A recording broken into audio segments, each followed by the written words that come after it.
اور supreme court میں درخواست دینے کے بعد جو ان کے دوست ہے جس کو میں کہتی ہوں ظہیر گینگ جو ہے، وہ بہت ہی خوشی کا اظہار کر رہا ہے. وہ یہ کہتا ہوا نظر آ رہا ہے کہ اب جو ہے ظہیر کی ملاقات ضرور ہوگی. وہ ظہیر کی 2 درخواستیں جس میں بچی کا بیان اور بچی کا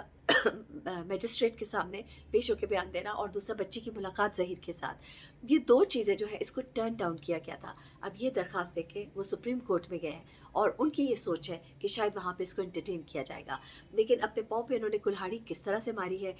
یہ میں آپ کو نہیں بتاتی، بلکہ آپ کو ایکسپرٹ کے زبانی بتاتی ہوں کہ کس طرح سے پہلی روز ان کی یہ درخواست جو ہے یہ نمٹا دی جائے گی، اور کس طرح سے انہوں نے یہاں پہ بھی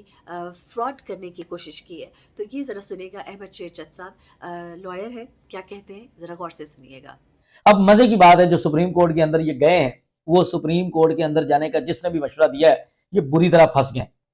اب ان کے لیے سپریم کورٹ سے اتنا برا آرڈر آنے والا ہے، اتنا ان کے لیے برا ہونے والا ہے سپریم کورٹ کے اندر. اس کی وجوہات ہیں کچھ. ان کی طرف سے سپریم کورٹ کے اندر بھی وہی حساب رکھا گیا جس طرح انہوں نے لاہور ہائی کورٹ کے ملتان اور بہاولپور بینچ میں جھوٹ بولے تھے، جس طرح انہوں نے وہاں سندھ ہائی کورٹ کے اندر جسٹس صلاح الدین پاور صاحب کے پاس کنسیلمنٹ آف فیکٹس کی تھی، جس طرح سے انہوں نے جج الیاس میمن صاحب کی عدالت کو گمراہ کرنے کی کوشش کی تھی. ایگزیکٹلی اسی طرح انہوں نے سپریم کورٹ کو بھی گمراہ کرنے کی کوشش کی ہے، لیکن وہ ان کی چوری پکڑی گئی ہے.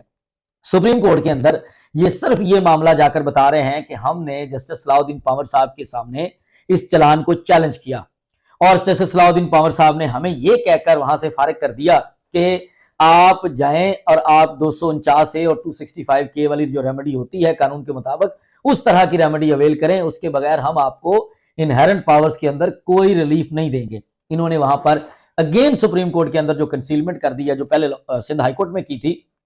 ایک کویشمنٹ آف ایف آئی آر انہوں نے ایک سی پی فائل کی تھی، ایک کانسٹیٹیوشنل پٹیشن انہوں نے فائل کی تھی سندھ ہائی کورٹ کے اندر، جس میں انہوں نے ایف آئی آر کو کویش کرنے کے لیے کہا تھا. اور یہ چیز انہوں نے صلاح الدین پاور صاحب کے پاس بھی چھپائی تھی، جس کو جبران ناصر نے پوائنٹ آؤٹ کیا تھا، اور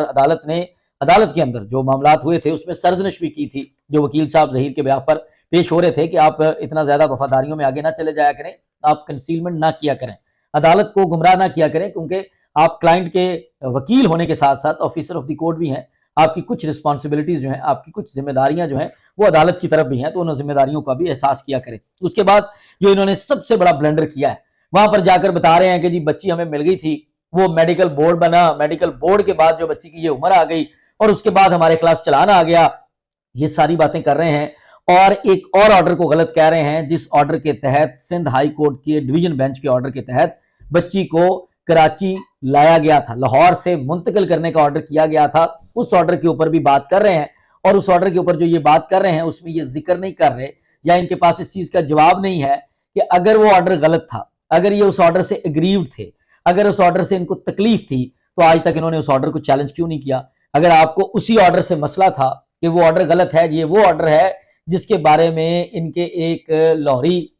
ان کا وکیل تو نہیں ہے مکمل طور پر، تھوڑا سا وکیل ان کی طرف سے اس آرڈر کو متنازع کہا گیا تھا، اور ایک جوڈیشل کنٹیمپٹ پینڈنگ ہے سندھ ہائی کورٹ کے اندر اسی لائر کے خلاف جس نے اس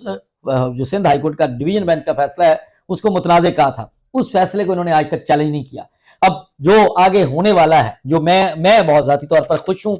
کہ یہ معاملہ جو سپریم، یہ پہلے تو یہ دیکھ لیں کہ یہ بہت بڑی پٹیشن ہے. وہ جو سستے صحافی ہیں نا کراچی کے ٹٹے صحافی، ان کی طرف سے بتایا جا رہا تھا کہ بہت بڑا ایک جناب کارنامہ کیا گیا، بہت بڑی پٹیشن فائل کر دی گئی ہے ظہیر کی طرف سے. سپریم کورٹ کی جو کراچی رجسٹری ہے وہ جگہ ڈھونڈ رہی ہے کہ کہاں پہ رکھا جائے. اتنی بڑی فائل ہے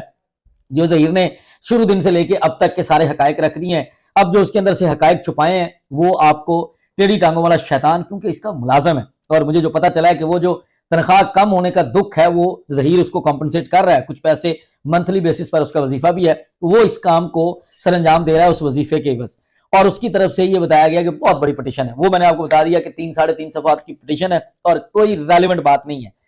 کنٹینٹس میں جو ایف آئی اس کے جو پٹیشن کے کنٹینٹس ہیں اس کے اندر کنسیلمنٹ کی گئی ہے،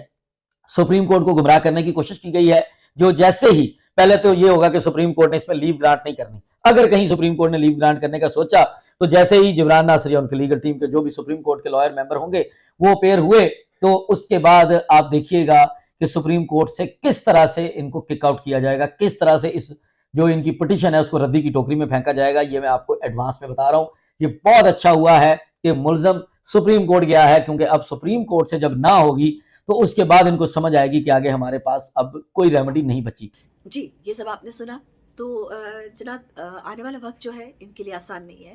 اور جو کچھ یہ کرتے رہے وہ اس کو بھگتیں گے، اور انشاءاللہ بچی اپنے والدین سے ملے گی۔ اور میں سمجھتی ہوں کہ اس کیس کا جب فیصلہ آئے گا تو ایک پریزیڈنٹ سیٹ کرے گا، اس کے بعد کبھی بھی کوئی بھی شخص کسی کے گھر سے اس کی نابالغ بچی، کم سن بچی جو ہے اس کو اغوا کرنے کی جرت نہیں کرے گا، کوئی ایسے شخص کو فیسیلیٹیٹ کرنے کی جرت نہیں کرے گا، اور ہم ایسی تمام چیزوں کا سدباب کر سکیں گے۔ اس کی جو ایک پوری ایک یہ چین بنی ہے اس کو ہم ختم کریں گے۔ ہم دیکھتے ہیں کس طرح سے بچے یہاں پاکستان سے عرب کنٹریز میں پہنچتے ہیں، پاکستان سے باہر فروخت کیے جاتے ہیں، اور کیا کچھ نہیں ہوتا، کہاں کہاں سے بچیاں بے بازیاب ہوتی ہیں جو گھروں سے بھاگتی ہیں، 2-4 دن کی چاندنی ہوتی ہے اور اس کے بعد انہیں سمجھ آتی ہے کہ انہوں نے کتنا غلط فیصلہ کیا۔ کوئی بھی شخص ایک ایسی لڑکی کی جو اپنے ماں باپ کی عزت اپنے پاؤں کے نیچے روند کر نکلی ہوتی ہے، اس کو اپنے گھر کی عزت بنانا نہیں چاہتا، اور اگر بنانے کی کوشش کرتا ہے یا بتاتا ہے کہ میں کروں گا تو اس کے اپنے گھر والے نہیں مانتے، اور اس کے بعد اس لڑکی کا ٹھکانہ جو ہے وہ وہی ہوتا ہے جس کا میں نام بھی نہیں لے سکتی، اور کہاں کہاں سے یہ بچیاں بھی ملتی ہیں اور ان کی کہانیاں کس قدر خوفناک ہوتی ہیں۔ ایک بار پھر معذرت، آج الفاظ میں جملوں میں کچھ ربط نہیں ہے کیونکہ گلا بہت سخت خراب ہے اور بڑی ہی مشکل کے ساتھ اور زور لگا کے میں بات کر رہی ہوں، لیکن خبریں آپ تک پہنچانا ضروری ہے۔ انشاءاللہ مزید خبروں کے ساتھ حاضر ہوں گی۔ اپنا بہت خیال رکھیے گا۔ اللہ حافظ۔